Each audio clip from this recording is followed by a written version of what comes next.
majority anymore. It's losing votes to the left, it's losing votes to the right. The other Polokwane boy, Julius, is doing his best to give away everything that doesn't belong to him, like the land and the mines and everything. He's going to get some votes, and I'm hoping that in the sensible centre, Agang will take enough votes from the ANC that it will drop close to 50%, and that will really frighten the daylights out of the ruling party. The only politician one should like, except for the one with us, of course, is a frightened politician. The rest you should ignore. There's one dangerous tendency which I hope will be halted, and I hope that Agang will be very successful, and is that the present ruling party, not being able to change the constitution, skirting the constitution. You have the kind of judges appointed to understand what they should do. You find the public protector is too busy and too much of a woman and doesn't listen to men. And so you arrange in a parliamentary debate, which there'll be clouds over a future after that. You're looking for a public prosecutor who understands the needs of the day. It's a way of getting around the constitution, and it's a very, very worrying concern. And I'm sure that Dr. Mamphela is able to address this question that I have very directly, and I'm sure she'll do it in the extra 2 minutes that I've just given her. Mamphela, please.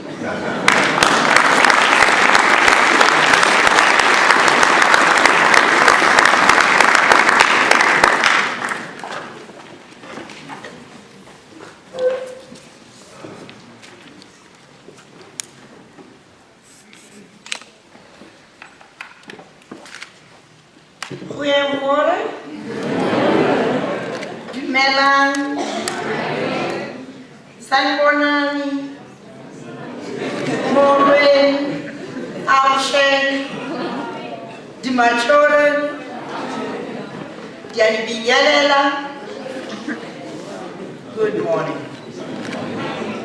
Isn't it wonderful that we've got all these languages that we can use and live and really have a wonderful way of engaging as South Africans.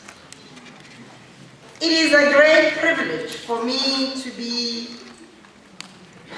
invited to be given this very auspicious public lecture in honor of a great South African. Zyl Slabbert was a man of unequal talent.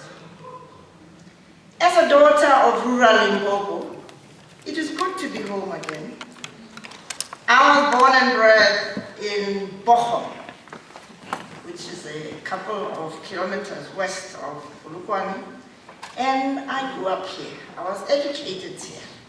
So I'm a proud product of the Great North, and the smell of the fresh air and the thorn bush are in my system.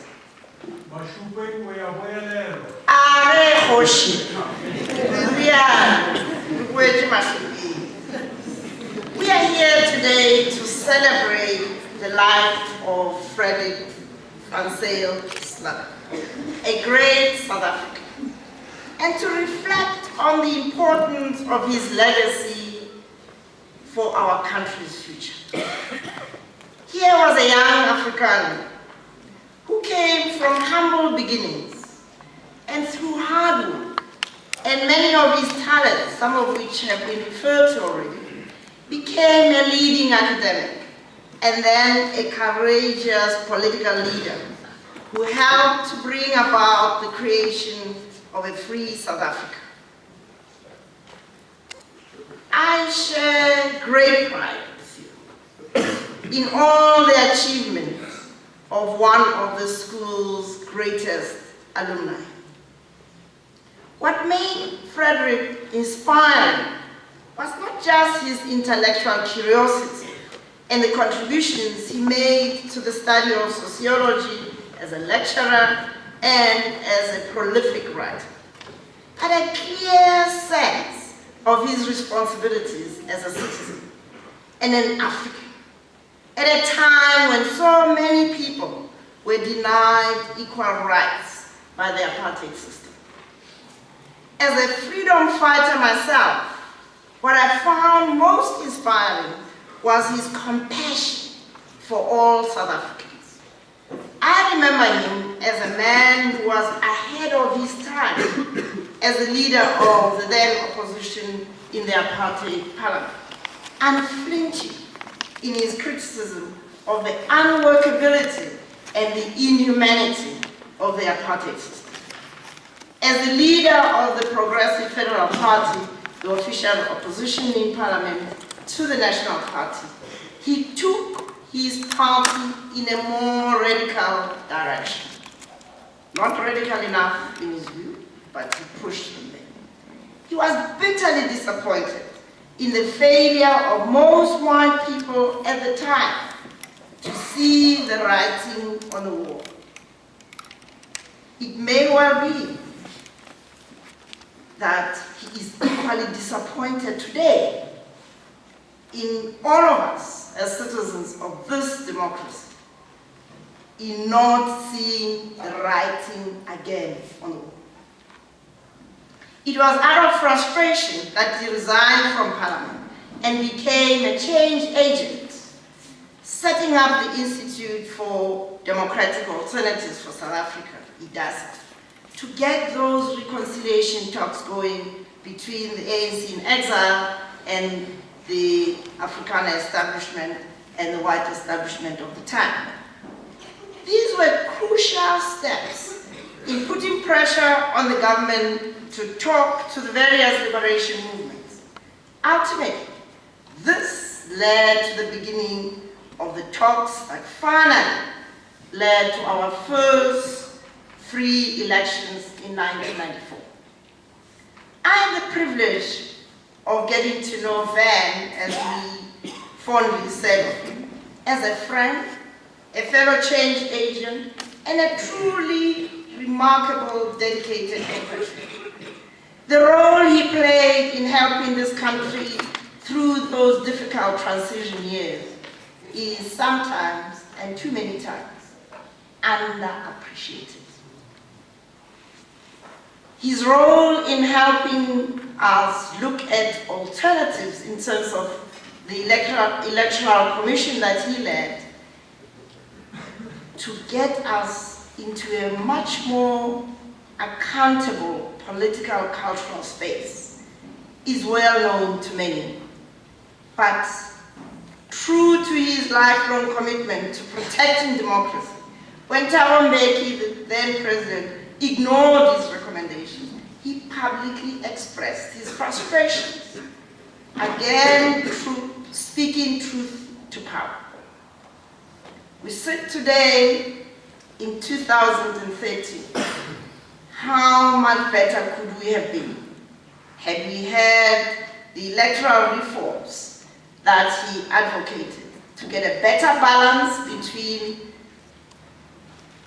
proportional representation, where party leaders decide who represents who in parliament, in what order, and those representatives being only accountable to the parties and not to you and I as citizens.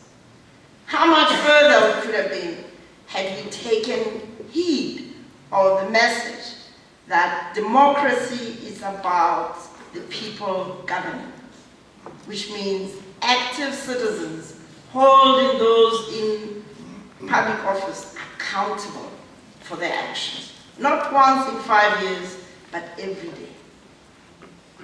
This was indicative of the way that Van Zyl lived his life, the choices that he made and the values that guided him remain an example to us all, because his belief in the right to human dignity, equality, freedom for every person are the same values that are protected in our Constitution, the very foundations of our society. It was a belief in these values that made him an active citizen who chose to stand up for his fellow citizens throughout his life. These are the same values that have inspired us to found AgangSA as a political party to restore the promise of freedom and to restore the hope that then lived for and that so many lived, fought, and died for. As South Africans, we have long been blessed with a beautiful country. I mean, just look around.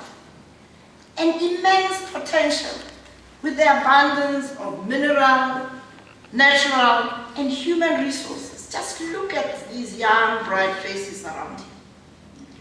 Of all these factors that will affect our future, it is you, the young people who are sitting here in this hall, and many of your peers around the country, who are the most important. It is in your hands that the future of this country lies in terms of you shaping it. Like Van shaped his country, you too have to rise to your responsibilities. I say this because I have seen how young active citizens can change society for the better. Think about June 16. Those were young people in high school like you who stood up and said, enough is enough of gutter education. To be an active citizen is to be the spark that ignites change.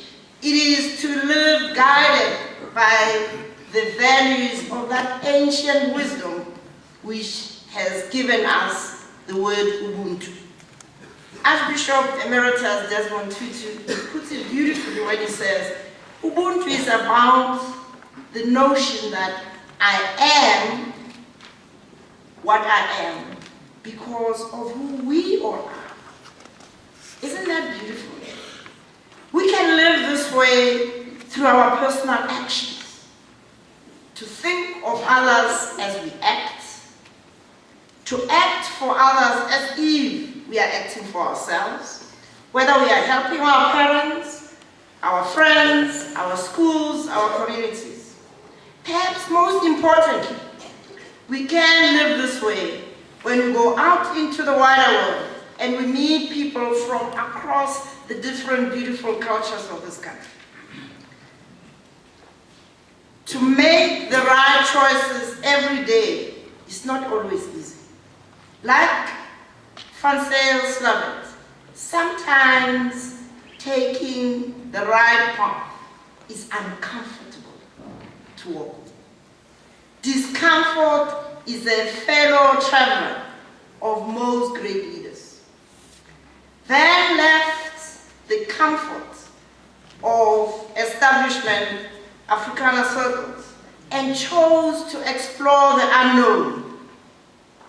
As a dedicated student of this school, a head boy and a fine sportsman, he clearly knew that education was vital for creating active citizens who can think for themselves, stand up for each other, and inspire themselves to do great things.